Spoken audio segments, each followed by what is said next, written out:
Hi, I'm Catherine. I'm from Trunketabella Gardens, located here on the south coast of New South Wales at Badalla, and we are a wedding venue and celebrations venue. And today I'm here with Shannon Richardson from Events Makeup, Hair and Styling. And Shannon is going to be talking with us about how to choose the most appropriate hair and makeup person for your special day. So welcome, Shannon. How are you? Yeah, good, thank you. How are you? Really well, thanks. So just Great. we'll just start. If you could just tell me a little bit about who you are and your core business and who your ideal clients are. Yeah, absolutely. So I am a hair and makeup artist. Started off as a hairdresser and then moved into beauty therapy, became a beautician and started doing makeup. I don't limit myself to weddings. I sort of do a lot of photographic work and do a lot of things for modelling agency as well. But I do really thoroughly enjoy doing weddings. I love the whole thing around it. I love the atmosphere. Yeah, it's a passion of mine. Um, I've been doing it for 16 years now. I travel all over Australia for my job, which is fantastic. And yeah, I love the atmosphere of people getting married. It's just my thing. Yeah, well, I guess you come in like at the fun bit, like Absolutely, you yes. don't do too much in the way of preparation and you just get to come in on the day and make everyone beautiful and Yeah, I get the happy end. I get the exciting, all the the bugs, the jitterbugs, and all the excitement and all the happiness, and just making people feel their best on that day is what I love doing. yeah.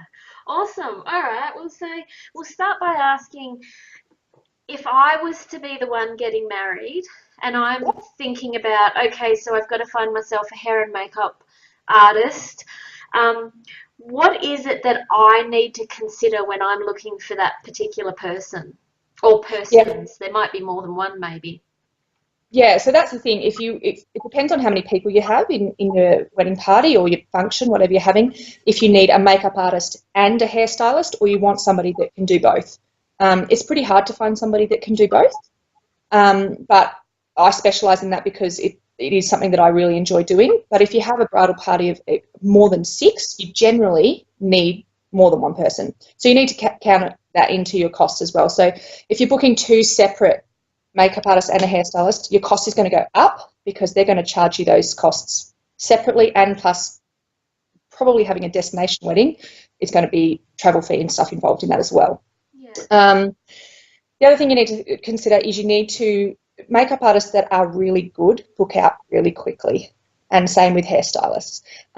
As soon as you know your date and you're locking it in, sort of thing, get in contact with a few people, have a conversation with them, check out their work, see what they think, um, and you want to make sure that you are confident in their skills. And you have a lot of people who will say to you, "Oh, I can do makeup." You want to make sure you get somebody who is qualified and knows what they're doing and that you're going to be satisfied with on the day. Yeah, so I guess it's a little bit about, just checking out referrals or testimonials or looking at their website or figuring out who's got lots to show for what they Yes. do. Yeah. And, it's not a big thing, I think, is making sure that their kind of work is something that you enjoy looking at, like it's how you want to look on your day. The other thing is you need to be able to communicate with that artist really openly, because I think you need to be able to tell them when you're not happy with something, not just shut down and wait till they leave and then go, no, no, no, I really didn't like that. I think that's a really hard thing for some people to come forward and say. It's a big rule of mine when I arrive. I always say to people, you need to be completely honest with me. I've never met you. It's the first time I'm doing this with you. I don't know what you're after. You need to tell me if you're happy with something and if you're not, and we'll just keep moving forward until you get exactly what you're after.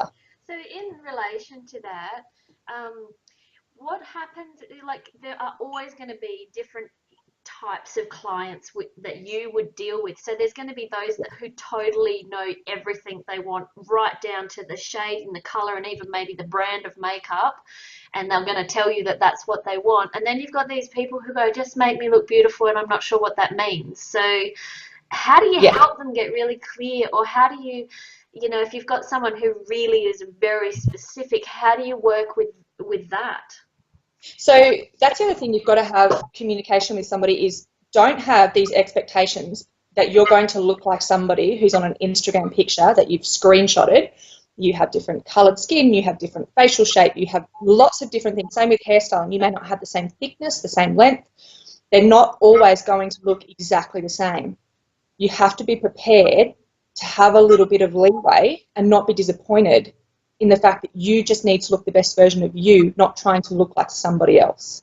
So I think that's a really good thing. I guess maybe in saying that, if I was to just jump a couple of steps ahead, or maybe a few questions ahead even, it would be, you know, take the time to get to know your makeup and hair artist, and maybe have an afternoon of trials and figure out what looks good for you, and color palettes and all of that kind of thing. Yeah, absolutely. So I recommend a trial for most of my clients, but if they are clients that don't live locally, if they have a friend or a relative that lives locally, I get them to come and have a trial, and they go back and tell them how they felt with me, what they did, take pictures, send them to them, and they can then discuss, you know, from there. Otherwise, if people are just confident in my work, they have just booked me, which I get a lot of, just book me straight off, and then on the day we meet. But I always get them to send me a few pictures of what they want, and then I get them to send me some pictures of what they look like, because then you can say to them, look, we can recreate this look, but this part will look slightly different because you have different shaped eyes, or you have, you know, different hair thickness and all that sort of stuff. I think you just have to really have very open communication with them. Yeah, it's important, really important. I mean, yeah, really. You know, in this industry, people become their own event planners and managers, and they've got all these moving parts that they're not used to orchestrating. So communication. Yeah. Yes, absolutely. Okay. So moving on to the next one. So I've got my list of criteria of what I think I want to get out of my hair and makeup stylist. What questions do I need to ask my potential candidates for the hair and makeup, so that I can figure out whether or not they're the right ones for me? So you need to ask questions like, if you want a certain kind of makeup. So if you want minimal makeup and things like that, you'll need to talk to them. There's some clients that just want complete vegan, so you'll need to discuss that with your makeup artist and your hairstylist. You'll need to discuss, you know, if they're going to be able to accommodate to your time frames, if they're going to be able to accommodate to how many people you have. They need to have that sort of thing nutted out. But in a nutshell, when you contact a makeup artist or a hairstylist, most of them would have done a few of these, and they'll guide you through step by step what you need to do and what you really don't need to worry about. Yeah, awesome. So as I'm shopping, and I might shop around for 3 or 4 just to figure out the market and figure out my flavour and all of that. How can I tell? What are some thumbs up signs of, yes, this sounds like it's the right person for me? I think some people, you just get that connection. Like when you have a conversation with somebody, or you're conversing with somebody, you actually can tell whether you're going to get along with that person. If you're ringing up somebody and they're going, no, you can't have that, it won't work, you're instantly going to be shut down to that person and know that they're not right for you. You have to go with your gut, and price is not necessarily always a given. Some people will be a hell of a lot cheaper. Doesn't mean they're good at what they do. Yeah. So you pay for what you get, which is in most things these days. You know, they might be a little bit more, but they may make your day run completely smoothly and whittle out all those issues. I always say to my clients when they call me, do you have a person in your bridal party or that's getting their hair and makeup done that will be problematic? Because that is a big stressor for brides. They usually, in probably 2 out of 3 weddings that I do, they've always got one person that can be quite difficult. Yeah. And I always say to them, you don't need to take that stress on. And I organise with them to have that person go last, so that they don't have the time to sit and pick at things and, unwind that day into a negative thing. Yeah. There's just ways you can work around it, and just explain to them that you are there to help them run that very smoothly and make sure everybody in the bridal party is really happy. Yeah, awesome, fantastic.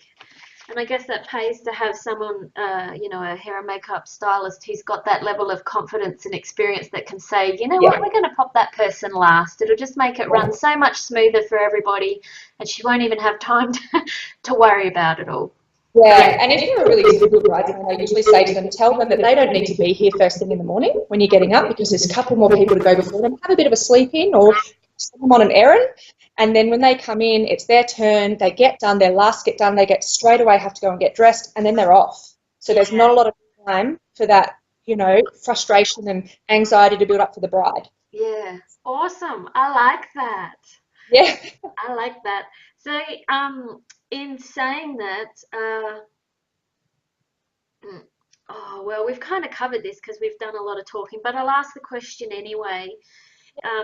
Could you just run through again to clarify the the good fit? So how do you know if your hair and makeup stylist is going to be a good fit for you and your event? So if you're having a trial with them, you'll know after the trial. I generally say to them, go home, wear the makeup. I generally like to get people to have a trial when they have an event on. So not just to go home and sit around in it, going out, if you've got an engagement party or a birthday party, or get your partner, take you to dinner, actually go out somewhere, wear the hair out, wear the makeup out, come home, and if you're still in love with it, that's it. Yeah. If there's some things that kind of, didn't quite fit you and you wanted things changed, that's the time to contact your makeup artist and say, this, I really liked this, but I felt the, eyeliner was a bit heavy, or the makeup was a little bit too heavy, or I'd like something a bit heavier, more coverage. That's where you sort of bounce back and forth. And if you can have that communication with somebody in hairstyling and makeup, they are probably the person that you really need to be looking at booking. Yeah, absolutely. And in saying that, now we just look at the red flags. Like, there's always going to be something that jumps out that you go, hang on a minute, I'm not feeling so good about that. And some people don't realize, they haven't yet grasped hold of, if it smells like crap, it probably is. So, what are some red flags to say, look, it's probably best if you don't go with that person? So somebody who's really undercutting somebody else, if you see, if people post a lot on social media these days to look for hair and makeup artists, and you'll get up to 50 responses from different people. Somebody who is half the price of somebody else, you're usually going to get somebody who is half the quality of somebody else. People who have pictures on their Instagram and stuff that look like they have been completely photoshopped or look like they've been screenshotted from somebody else's work, they're the kind of people that you also want to avoid. You want somebody who is good with their tools, knows what they're doing, is concerned about making sure that everything runs smoothly, and not just about trying to undercut and get that job. It's, you've got to have a good fit both ways. You've got to really fit with each other. Totally. Excellent. And as a client, what's the best way for me to be able to make sure that your job is as effortless as possible? So yeah, again, communication. Just, let me know. The biggest thing for me is I need to know what time you need to be ready, how many people are getting done, hair and makeup, or just hair. I need to know your location, previous the night before. Will you be moving during it? Will you have your photos before the ceremony, after the ceremony? Those sort of things. And I'll need to know if there's any problematic people that you want me to deal with in my diplomatic way, or, those sort of little things just to make that day run smoothly. I always like to leave a 30 to 45-minute window at the end so that they have time to slowly get dressed, have the photographer come in. They're not rushed. You're not screaming out the door and feeling like you've just been bombarded with everything and you haven't enjoyed that process. You want to enjoy that process of your day. Totally, you do. Yeah. And just to wrap it up with the last question, the final product here. So, in your opinion, and we've covered it all, but I'm going to get you to say it again. What makes for a seamless, hair and makeup session on the morning of your wedding to get the final product and the outcome that the bride wants so much? Yeah, again, communication, huge thing, but also making sure your bridesmaids are actually where they need to be on time. I don't know how many times I've had people go, oh, I haven't showered yet, or they turn around and say, oh, I've just got to go wash my hair. Well, hang on a minute, that wasn't put into the timing. So you need to be really aware of how, if you want things to run smoothly, you have to have that communication.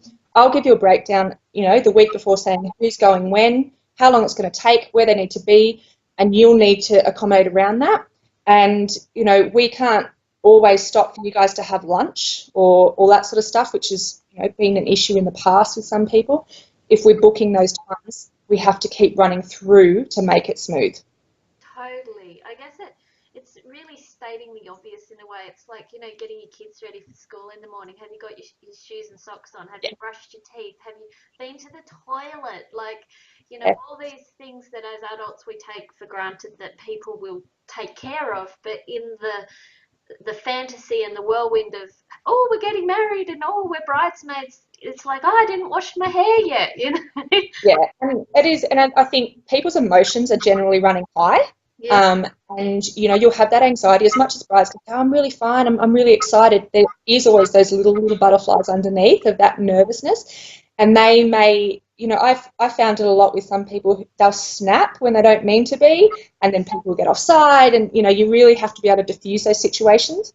And be able to sort of laugh them off with them and just say, oh, you must be getting nervous. And so the other people start to realise, oh, she wasn't just being mean, she's actually nervous. So, yeah, you do have to make sure that that the bridesmaids are doing what they're there to do, which is to help the bride. It's not about them getting everything done and looking perfect. It's about them making sure she's happy, and then it's a bonus when they get done. Totally. Yay. Awesome. Well, thank you so much for your time No and worries. your wisdom and your professional everything, because I've just loved everything I've heard. So anybody who books with you has absolutely got the best person for the job. You. No Thank you. worries. All right. Well, I look forward to talking with you next time. Okay, thanks very much. Thanks.